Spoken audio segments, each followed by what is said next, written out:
భగవద్గీతలో శ్రీకృష్ణుడు సహాయంతో అర్జునుడు కౌరవుల్ని సంహరించినట్లు చూపించారు. శ్రీకృష్ణుడు పరమాత్ముడు. ఆయన మనుషుల్ని చంపమని చెప్పడు. ఇక్కడ ఒరిజినల్ క్యారెక్టర్స్ ఏంటి, నిజమైన పాత్రలు ఏంటి అంటే శ్రీకృష్ణ పరమాత్ముడు, అర్జునుడు ఆత్మ. ఇక్కడ కౌరవులు ఎవరు అంటే పంచవికారాలు, మనిషిలో ఉన్న కామ, క్రోధ, లోభ, మోహ, అహంకారాలు.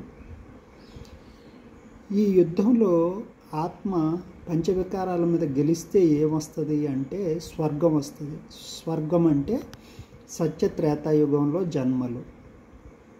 మరి యుద్ధంలో ఓడిపోతే ఏమవుతుంది అంటే నరకంలో జన్మిస్తారు. అవి ద్వాపర కలియుగంలో జన్మలు తీసుకుంటారు. ఇది నిజమైన భగవద్గీత సారం.